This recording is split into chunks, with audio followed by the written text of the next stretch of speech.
Почитувани земјоделски производители, почитувани редовни гледачи на телевизија Нова 12, добро вечер.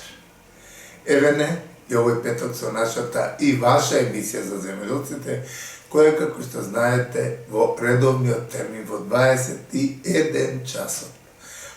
А репризата е во недела во 12 часот и во среда во 14 часот и 30 минути.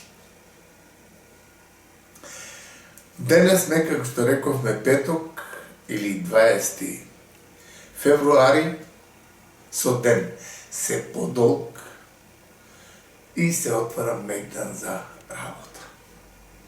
Тоа е една карактеристика на оној дел од годината каде што со зголемување на денот растат и активностите во земјоделското производство. Ние и денешната емисија ќе ја почнеме со освртот за времето, како тоа се одрази врз одгледуваните култури. Евидентно е тектонско пореметување кој ќе го накратко елаборираме. Состојбите во аграрот ни малку не се розави, бидејќи со инкорпорацијата на политиката во земјоделието, во стопанството, во државата, навистина најмногу трпи граѓанинот, најмногу трпи земјоделското производство. И на крајот од емисијата имаме улогата на зеолитите во земјоделското стопанство. Тоа е навистина интересна тема, која сакам внимателно да ја следите, бидејќи зеолитите перспективно нудаат многу за нетоксифицирано, квалитетно земјоделско производство кое ќе одговара за нашиот и за европскиот пазар. Но ние тоа се содржините воглавно со кои ќе се дружиме, доколку сме интересни, следете не. Одиме со джингл и почнуваме со освртот за времето.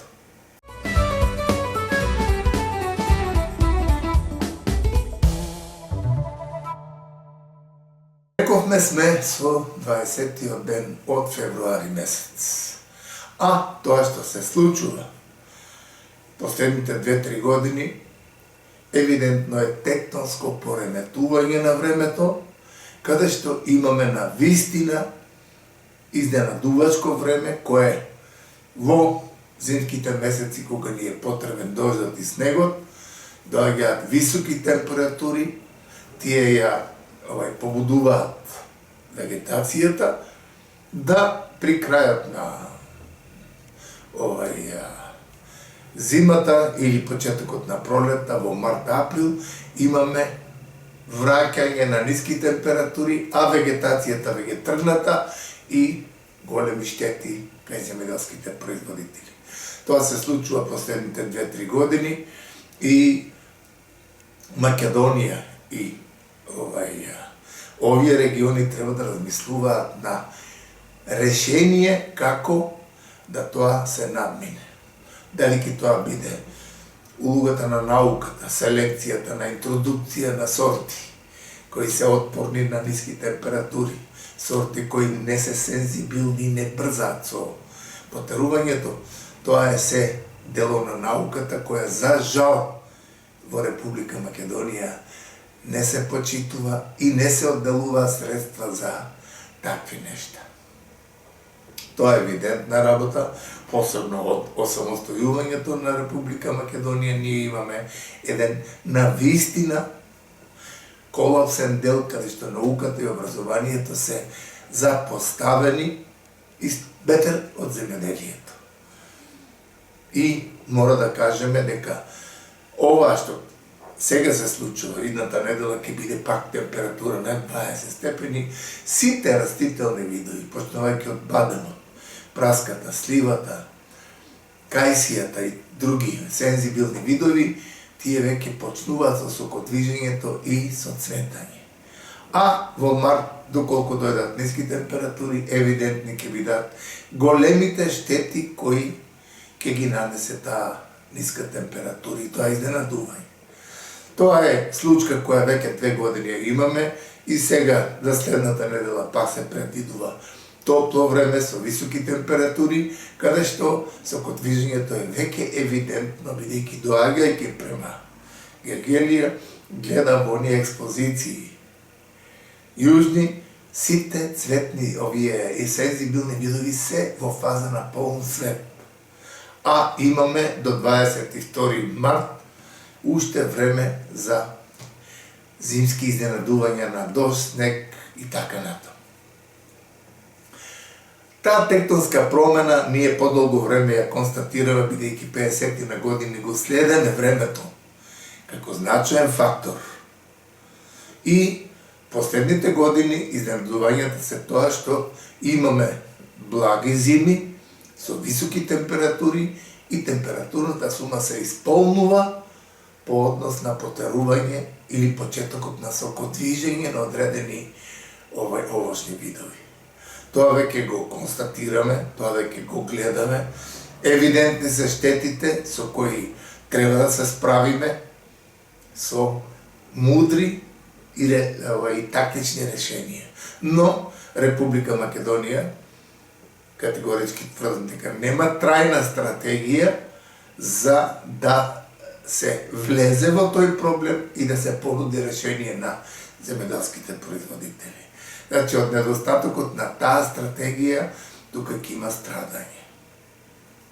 Хидролошката состојба, мора да кажеме дека е повеќе од добра и скоро сите акумулации се над техничкиот минимум. И тоа е факт кој радува да очекуваме успешна година. Но, недисциплината на водоводните организации, на чистење на одводните канали, малку поголемите врнежи од дожд обусловија да ние во одредени региони имаме навистина преливање на реките и поплави. 2-2.500 жители спијат во Сала, во Кичевско и така натаму. Зошто? Затоа што не ги изчистиле реките, прелеале реките и селото цело под вода. Тука видите са лично водоводните организации кои на вистина потврлија по однос на тоа што од буџетот земаат средства токму за таа работа. И тоа цела година. Наместо тоа каналите се затрупани, негде нивото на коритото на реката е повисоко од колку обработливите површини, тоа е во повеќе региони така, а одговорност нема скоро никој. Вчера слушнав како на шала дека во Кичево обвинителот покренал постапка за одредени водостопански организации кои не го изчистиле каналот, одводниот канал и затоа настанала катастрофална штета каде што луѓето во своите домови имаат по 1,5 до 2 метра дожд. И сега обвинителот покренува постапка за тоа. Не, тука раководните лица со вработените кои во водоводната организација зимаат цела година личен доход, а не работаат ништо. И каналите се затрпани и еве тие катастрофата со водата која причинува и која навистина трагично е, каде што куќите, домовите на одредени семејства во одредени села се катастрофални, каде што треба се одново да почнат. Тоа е се завод на времето. Ако кажеме дека сите мелиоративни брани се навистина на високо ниво, тоа е факт кој радува да ова година очекуваме и подобри резултати, бидејќи водата е сепак основ за останок во аграрот, бидејќи таа е главниот фактор за добивање на одреден принос. Без вода нема навистина ништо. И долгорочната прогноза зборува дека до 22 март, до тој календарски почеток на пролета, ние ќе имаме уште врнежи од дожд. А таквото нешто радува, бидејќи имавме навистина голем недостаток на влага во почвата, која нешто се манифестира со губиток на приноси и годината која е зад нас беше навистина трагична, кај што имавме скоро 100, над 100-120 дена уопште сушен период каде што немаше капка дош. Каква е состојбата на теренот? Импулсот од теренот збори дека земјоделските производители со оние некои иницијативи кои се превзимаат пред се од политички аспекти, не оние стручни, практични, теренски и така натаму, се праваат некои грешки во чекори каде што земјоделските производители со помали површини има можности да не добиваат субвенции.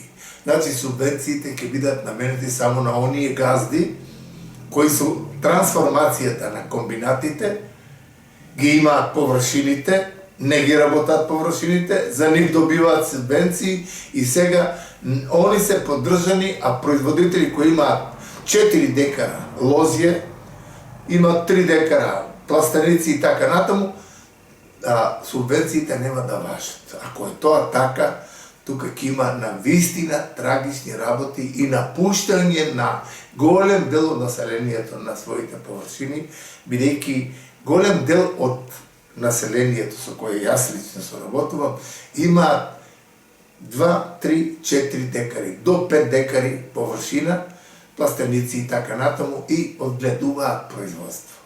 И сега наместо да се даде мотив секој квадрат плодна површина прво да се зачува, да не се узурпира со фотоволтаици или со градби, туку да се мотивира младиот производител да од секој квадрат плодна површина произведува храна, тој, ако нема 5 декара, тој нема да добие субвенции.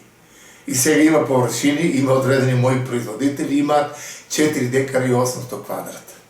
За 200 квадрата имаат помалку од тоа што закон владат сега, дека над 5 декари ќе се дават површини.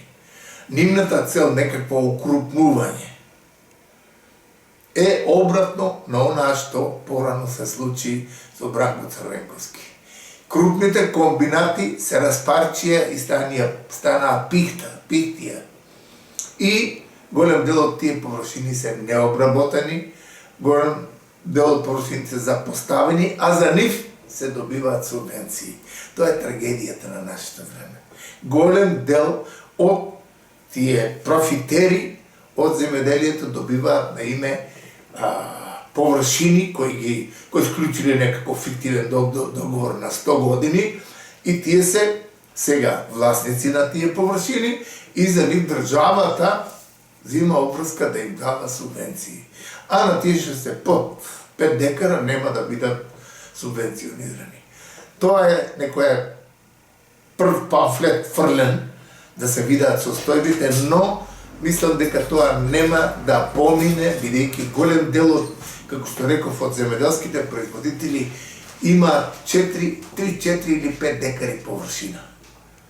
И тие ќе бидат избришани да не добиваат субвенции, а ќе добива Свето Јаневски кој зема 1000 или 2000 хектари или Балтовски кој зема 1500 хектари лозје, државна површина и од нив субвенциите ги користат, не ги користат, ги злоупотребуваат за сосема други цели. Таквото нешто мислам дека време е да се расчисти, време е да се бара одговорност за таквите нечестни работи што се случуваат во земјоделието и што едноставно со таа нечестна приватизација се направи целосен раскол во аграрот.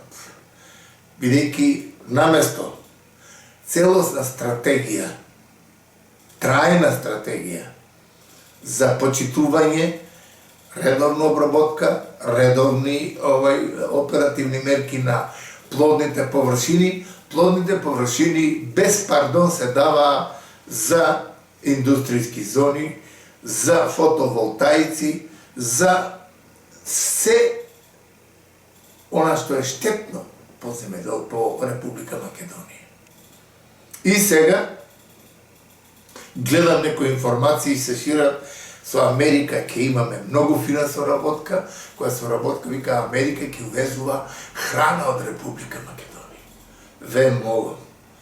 Ние за следните 2-3 години, доколку не се вразумат оние луѓе што ја водат државата, дека треба да се врати народот во селото, да се урбанизира селото, плодните површини да бидат ефективни, добро организирани, да произведуваат храна, ние за следните 2-3 години ќе бидеме зависници од храна. Значи, увоз на храна во Република Македонија. Тоа веќе се случува од Албанија, од Турција и така натаму, од Грција. Тоа, како што оди нашето рапидно намалено производство, рапидно одселено квалитетното население работоспособно, кое е или во Италија, или во Швајцарија, или во Германија, тука се останати луѓе. Пред некој ден читам статистика, вика просечниот земјоделец што останал тука е над 58-60 години. Тој да произведува храна, тој ќе произведува два пластеника за неговите внуци и за неговата жена, за нив ќе произведува домата, краставица, пиперка и така натаму. А каде е она што во бивша Југославија, одред Струмичкиот, Гевгелискиот регион, милиони килограми квалитетно земјоделско производство отише во бивша Југославија и во странски земји. Каде е логиката? И гледам дека во Република Македонија наместо фокус да се даде на добар аграр, организиран аграр, редефиниран нечесната приватизација што се направи пихтија од комбинати со големи површини, што треба да се ревидира и да се даде во рацете на работоспособните луѓе да произведуваат храна. Ние се занимаваме со политика, политичките партии влезе на политиката во стопанството, во фамилиите, во семејствата во селата. И СДСМ чита од каде излегле 5 тона дрога.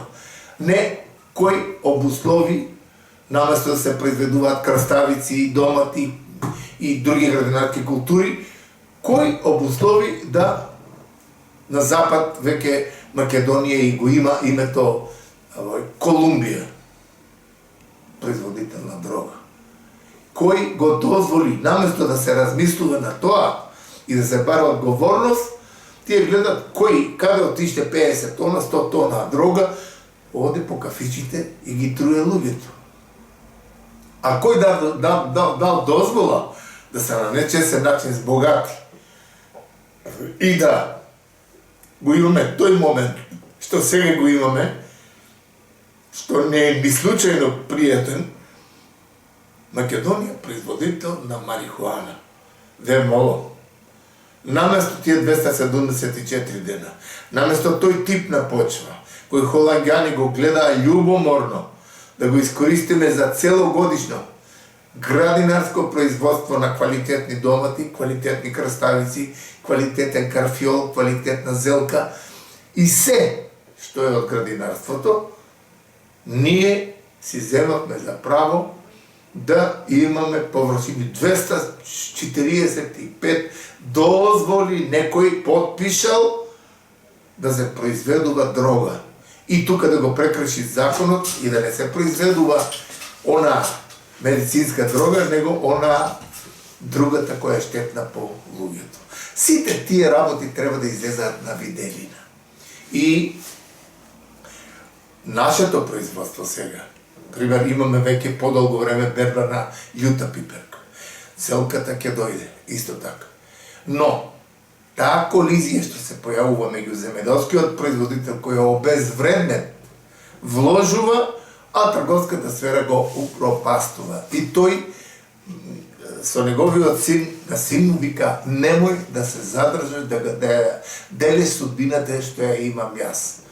А тоа е трагедија. Наместо да каже остани, да произведуваш храна, се поигруваат со нега, со цена на зелката сега во Гергелиско, слушам 5 денари, 8 денари откуп на зелка. Тоа е срамно за една семка, да дојдеш до производ. Тоа е макотрпна работа. И доаѓаат трговците, поттикнати од политичарите кои се нивни спонзори, и тука дежурен кривец земјоделскиот производител. Тоа сигурно нема да оди така, бидејќи младите луѓе не сакаат воопшто да останат да бидат производители на храна. Тоа сум сведок, бидејќи преку 6-7 илјади што сум ги имал, младите луѓе викаат, професоре, јас не произведувам за овие кои се поигруваат со мене и со мојата фамилија. Повеќе коментар не прават. Но, ние за таа работа имаме зборено повеќе. Нема да се занимаваме со такво нешто. Ние оваа недела сакам да посветиме внимание на една драгоценна работа, која повеќе години ја работам, а тоа се употребата на зеолитите во земјоделието. Да не должиме, предлагам, доколку режијата спремна да го погледне на прилогот.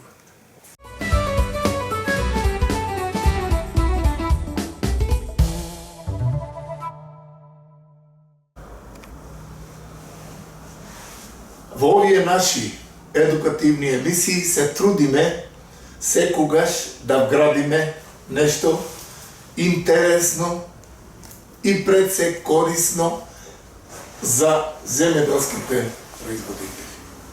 Тоа го правиме подолго време со презентирање на одредени нови работи, интересни работи кои навистина заслужуваат внимание, а со цел унапредување на земјоделското производство. Зборевме за нови пестициди, нови стимулатори и што ли уште не.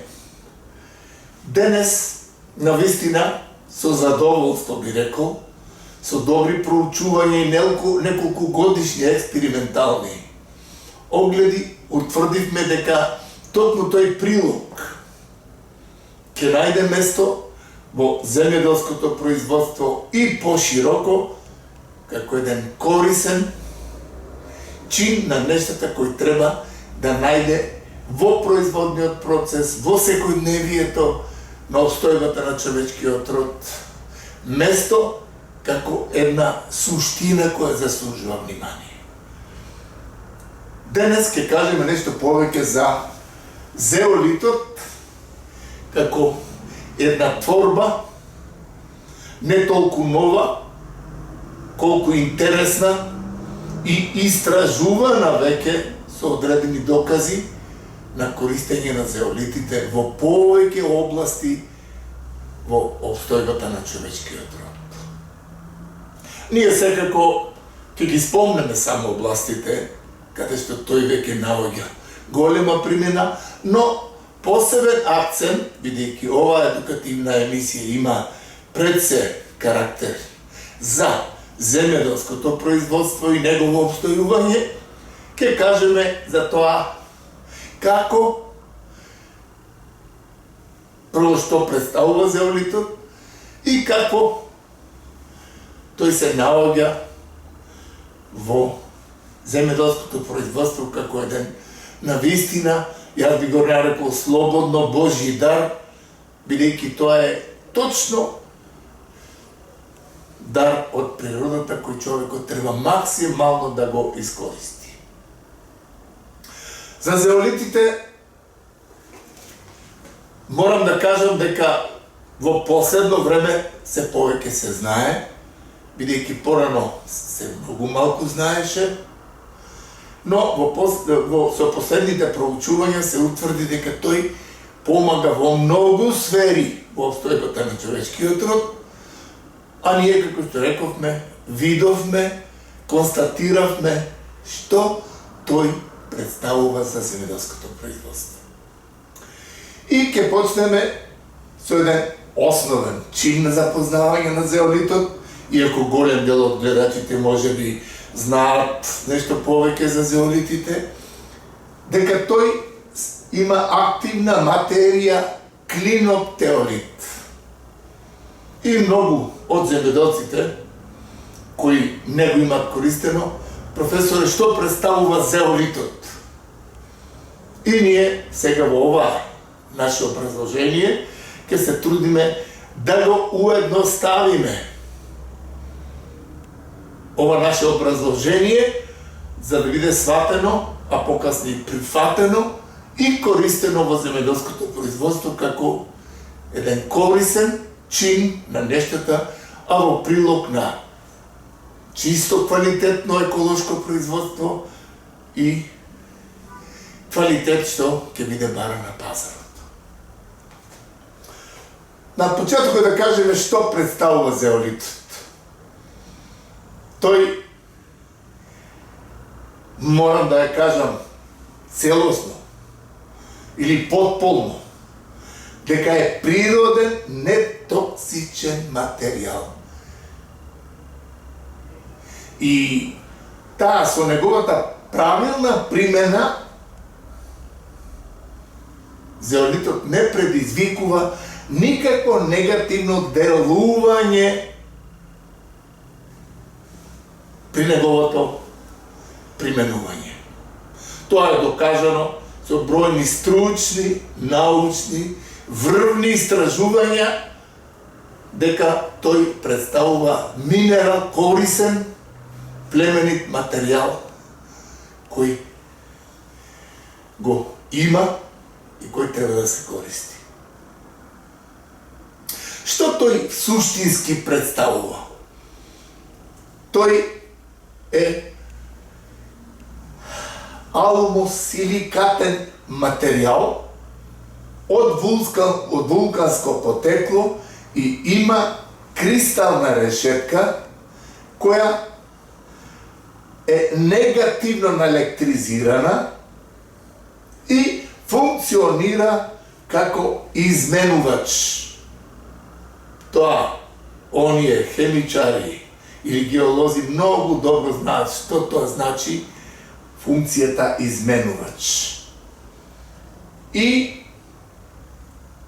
една од неговите најважни карактеристики е да тој има афинитет да абсорбира некои микотоксични и тешки минерали, како што е арсенот, оловото, живата, кадмиумот и друго, а со тоа тој го стекнува тој епитет на детоксификатор и одличен абсорбер. Тоа е навистина голема работа. Што тоа значи како детоксификатор? Сите тешки метали во почвата, кои штетно делуваат во коренот, се абсорбираат и трансформираат покасно во плодот, сето тоа е штетно по здравјето кај луѓето и по производите. А со примената на зеолитот, тој со неговата решетка, тој ги абсорбира, затоа рековме дека е добар абсорбент и детоксификатор, ги абсорбира тешките метали и не ги испушта. Со тоа имаме почва каде што кореновиот систем без никакви проблеми функционира квалитетно и имаме навистина добри односи по однос на абсорбтивниот комплекс на коренот. И освен тој чинен детоксификатор, тој е и јак абсорбер. Е сега, друга позитивна карактеристика. Тој може да врзува и позитивни иони, освен претходните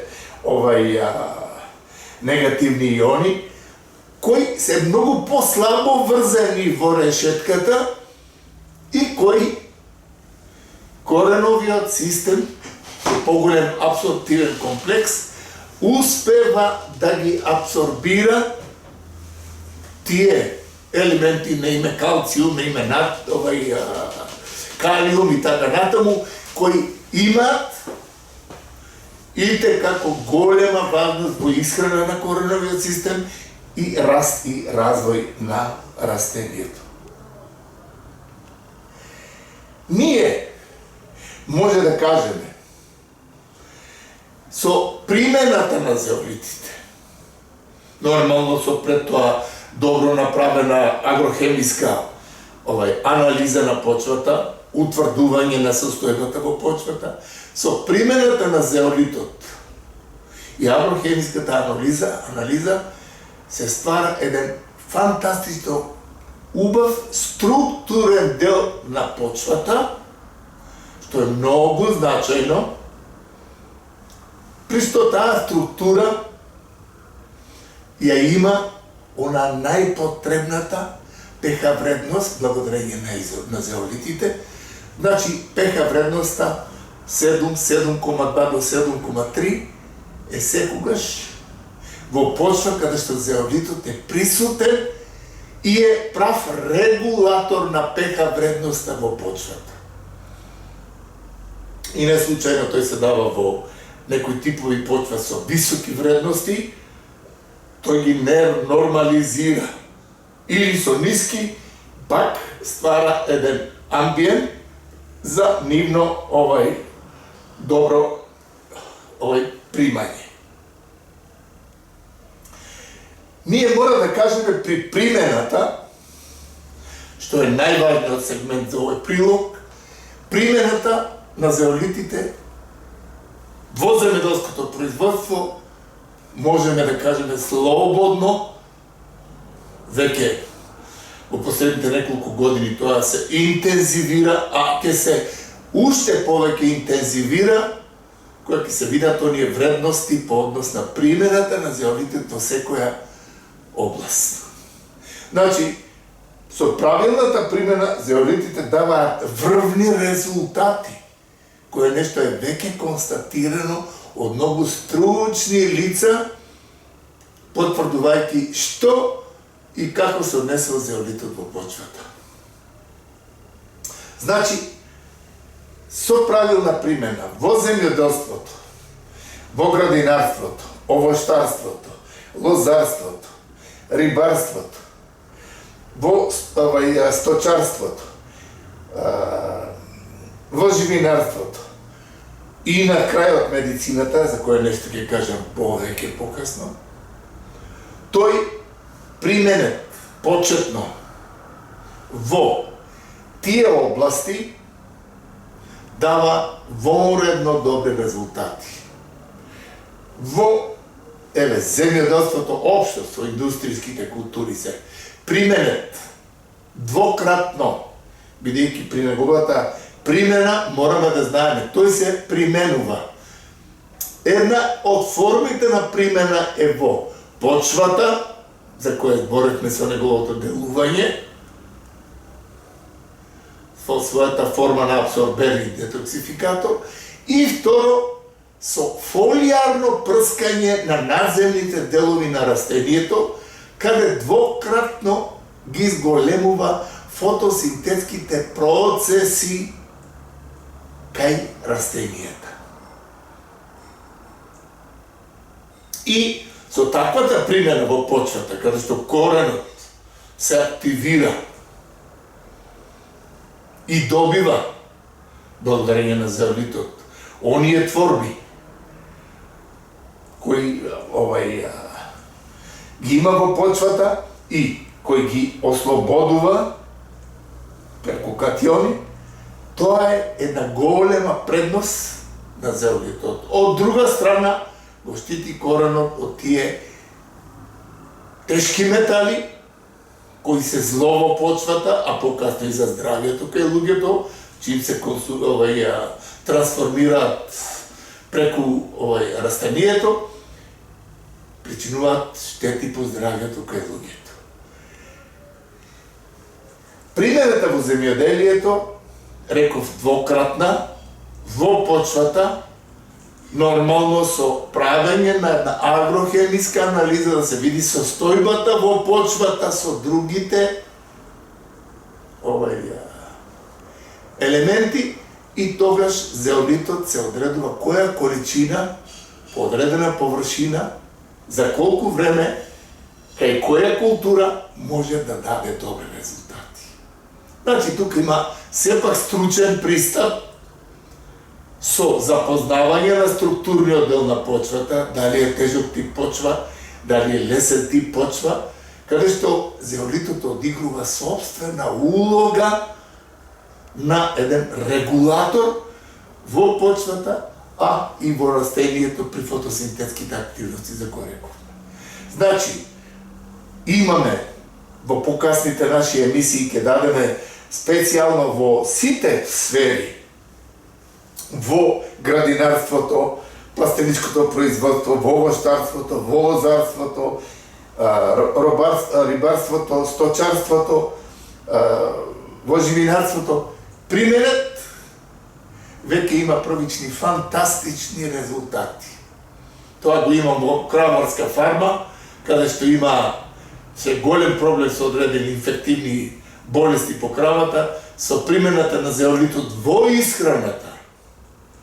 За само неколку дена целата фарма беше мирна, немаше нервоза, се зголеми млечноста, се зголеми се тој чин за кој се одгледуваат кравите. Истото во свињарството, истото во живинарството. Се користи скоро во сите тие области, во рибарството се дава со храната и тука имаме фантастични резултати, приноси од рибата и од другите култури. И во најавата ние рековме дека тоа чудо, да кажам, позитивно, тоа е Божји дар кој од почвата со одредена обработка, микронизација и така натаму се пакува и се дава за примена во сите тие области за кои рековме, но сепак со еден стручен пристап при примената. Тоа го зборим од причина што имаме сознание да зеолитот, ако е почвата богата и добро снабдена, на секој 2, 3, па и 4 години со правење на анализа, тој може да се раствара, зависи од микронизацијата, од големината на зеолитот, што ќе се аплицира во почвата, тој се раствара постепенно и го ствара оној пријатен амбиент, би рекол по однос на хранливите вредности, пријатен амбиент по однос на pH вредноста на почвата, што е многу значајна за одгледување на секоја култура и кореновиот систем. Таму кај што има зеолит е секогаш богато обсервиран, бидејќи кореновото влакно единствено оно од таа решетка може да ги ослободи тие хранливи материи, на име калциум, на име калиум и други позитивни елементи кои се итекако интересни. Или примената на зеолитот во она микронизирана честита форма за фолијарно прскање. Верувајте дека имаме така чврсти, квалитетни, високи резултати по однос на двократното зголемување на фотосинтетската активност. Тука листот добива една бујност, една чврстина, една здравост, еден јак имунолошки систем, кој нешто, тоа со неколку години веќе го имам констатирано и не случајно зеолитот го даваме како една творба која во земјоделското производство и покрај тоа состојбите се такви какви што се, зеолитот секако треба да се најде како еден основен потенцијал по однос на производство, посебно во градинарските култури, каде што очекуваме добри резултати. Зеолитот што прави? Тој ја одржува со својот абсорптивен комплекс кој го има голем. Тој не дозволува растението, коренот да страда од недостаток на влага. И тука, со тој континуитет на снабденост на влага, коренот има секогаш еден квалитетен осмотски притисок и однос со надземниот дел на растението. И таму кај што е примене тој, имаме еден интензивен чин на активност на кореновиот систем, која активност се манифестира преку брз и квалитетен развој на надземните делови на растението. А со фолијарниот третман, со прскањето, исто така обезбедуваме горе една јачина, каде што секој растителен вид применет, зеолитот го дава својот генетски потенцијал по однос на културата која се одгледува. Значи имаме врвен принос, имаме врвен квалитет на производот. А тоа нешто го сака пазарот, посебно европскиот пазар, бидејќи внатре нема токсични творби, а имате квалитет кој го заслужува епитетот да се најде на пазарот. И при крајот ние рековме дека ќе кажеме нешто повеќе за она најновото. Бидејќи во медицината секој кој има можност со користење на компјутер, нека кликне на зеолити, да види во светски размери каде оди науката и сознанието за зеолитите, посебно за нанозеолитите, по однос на нивното применување во медицината. И првистите резултати не да укажуват, него докажуват дека во организмот со еден прав стручен пристап медицински применет зеолитот, тој го чисти од сите токсични творби кои човекот во текот на денот ги добива, дали тоа преку реживотна исхрана, дали тоа преку алкохолот, дали тоа преку нечиститиот воздух, дали тоа преку пушењето и ред други секојдневие кои го мачаат човечкиот род со токсини кои ги прима во текот на денот. А со примена на зеолитот ние имаме веќе еден вистински резултат за здравјето кај луѓето. Но за тоа е надлежна медицината која треба да докаже за квалитетите на зеолитите по однос на обстојбата на човечкиот род. Ние ќе завршиме со следното.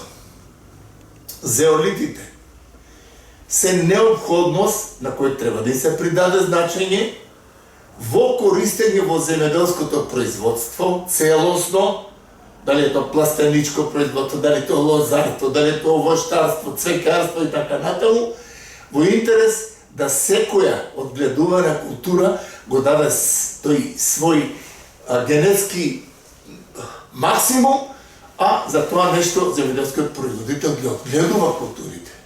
Затоа нашата препорака е стручен пристап и користење на зеолитите во вашето земјоделско производство, доколку има некои потреби од консултација.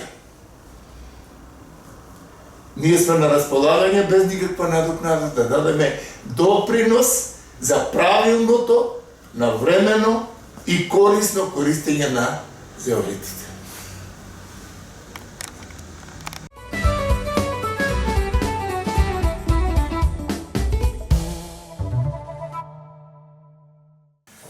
Го видовме прилогот кој го подготвив во лабораториски услови, се потрудив да го уедноставам за да биде сватен и прифатен од земеделските производители. И останува перспективно да се надеваме дека врз основа на агрохемиска анализа и оние други работи кои ги реков во прилогот, ќе имаме квалитетно органско производство, големо производство со сите стандарди за нашиот и европскиот пазар. Доколку има некоја нејаснотија, сме на располагање да дадеме свој несебичен придонес како и на кој начин да се користи зеолитот во почвата и како да се користи како со фолиарен третман. Тука бидете сигурни дека ќе добиете изворни податоци кои се од ваш интерес. А тука негде и крајот на денешната емисија. Ви благодариме на вниманието со кое не следевте. Со нови содржини ќе се видиме следната недела.